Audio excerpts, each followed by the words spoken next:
បន្ទប់ជួលលេខ6អាគារចាស់នៅចុងផ្លូវនៅតាមសង្កាត់ក្រៅក្រុងមានបន្ទប់ជួលមួយ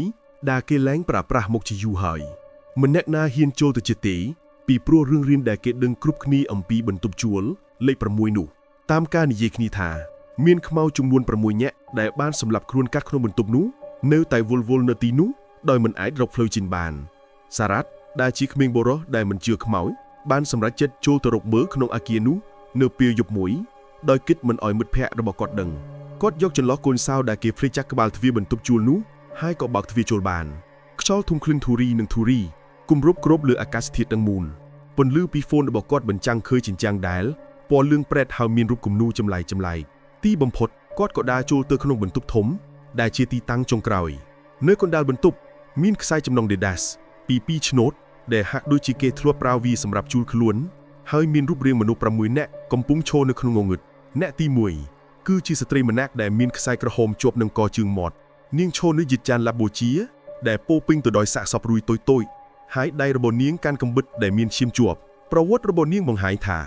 នាងជាអ្នកដែលបានកាត់កន្ទុយភ្លៅរបស់នាងដោយសារតែនាងជឿថាមានវត្ថុអាក្រក់មួយកំពុងរស់នៅក្នុងខ្លួនរបស់នាងអ្នកទី2ជាបុរសដែលមានពោះធំ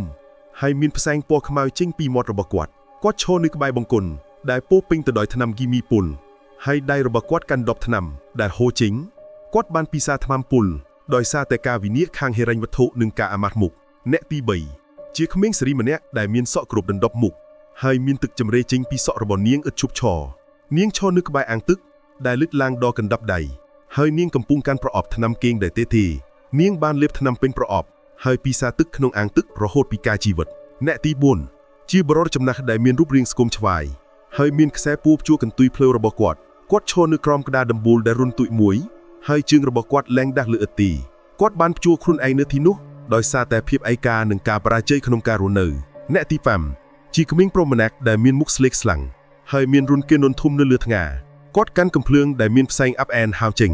គាត់បានបាញ់ក្បាលខ្លួនឯងនៅក្នុងបន្ទប់ជួលនេះដោយសារតែការបដិសេធពីគ្រួសារនិងសង្គមអ្នកទី6គឺជាមនុស្សដែលមានរូបរាងអាប់អែនបំផុតមិនអាចសម្គាល់បានថាជាស្រីឬប្រុសទីគាត់អង្គុយនៅជ្រុងមួយដោយខ្លួនរបស់គាត់ពោពេញទៅដោយស្នាមកាត់ហើយមានឈាមហូរចេញពីស្បែកជារៀងរាល់នាទីគាត់បានកាត់សរសៃឈាមដោយប្រើកញ្ចៀនក្រដាសដែលបានកាត់ដោយសារតែឈឺចាប់ផ្លូវចិត្តយ៉ាងធ្ងន់ធ្ងរសារ៉ាត់មិនអាចរឿជើងចេញបានទីគាត់ឃើញទាំងបាំមួយនាក់កំពុងងាកមកមើលគាត់ដោយភ្នែករបស់ពួកគេគ្មានពន្លឺប៉ុន្តែមានអារម្មណ៍ឈឺចាប់ដ៏ក្រៀមក្រំពួកគេមិនបានធ្វើអីគាត់ទីគ្រាន់តែសម្លឹងមើលសំឡេងដែលមិនមែនជាសំឡេងក្រាបទៅក្នុងតង្គៀករបស់គាត់យើងមិនបានចង់ចាក់ចេញតែការឈឺចាប់ធ្វើឲ្យយើងត្រូវតែធ្វើស្ថានភាពនេះគឺជាការដាក់ទណ្ឌកម្មរបស់យើងចង់ចាក់ចេញតែមិនអាចសារ៉ាត់ព្យាយាមរត់ចេញប៉ុន្តែទ្វារបន្ទប់ជួលបានបិទជិតយ៉ាងមុតមមហ្វូនរបស់គាត់បានភ្លើងបាត់ហើយគាត់នៅតែជប់ឃ្លាត់នៅក្នុងងងឹតគាត់ដឹងថា